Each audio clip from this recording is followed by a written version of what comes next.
கிறிஸ்துவுக்குள் மிகவும் பிரியமானவர்களே, கர்த்தராகிய இயேசு கிறிஸ்து நாமத்தினாலே உங்களை வாழ்த்துகிறேன். தமிழ்நாட்டில் மதுராந்தகம் பகுதியில் அமைந்துள்ள பவர் ஏச்சி சபையின் சார்பாக 12 மணி நேரம் தொடர்ச்சியாக வேதத்தை தொடர்ந்து படிக்கும் நிகழ்ச்சி நடைபெற்றது. காலை 8 மணி முதல் இரவு 8 மணி வரை சிறு இடைவெளி கூட இல்லாமல் தொடர்ந்து வேத வசனங்கள் வாசிக்கப்பட்டது. இதற்கு மாரத்தான் வேத வாசிப்பு என்று பெயரிடப்பட்டுள்ளது. இது பெரும் பிரமிப்பை ஏற்படுத்தியுள்ளது. சபை மக்கள் ஏராளமானோர் பங்கு பெற்று தொடர்ச்சியாகவும் மாறி மாறி வாசித்தனர். அந்த ஒரு நாளில் நிறைய புஸ்தகங்கள், அதாவது சாப்டர்ஸ் வாசிக்க முடிந்தது.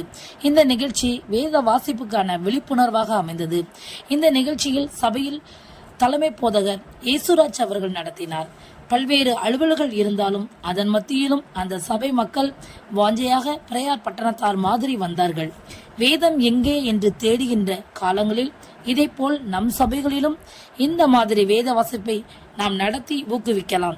இந்த நிகழ்ச்சி வேத வாசிப்பின் முக்கியத்துவத்தை நமக்கு வெளிப்படுத்துகிறது.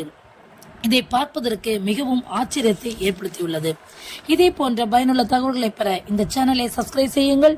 இது உங்களுக்கு பிரயோஜனமாக இருக்கும். நாமும் வேதத்தை வாசிப்போம், தேவ சத்தத்தை கேட்போம். தேவன் தாம் உங்களை ஆசீர்வதிப்பாராக. God bless you.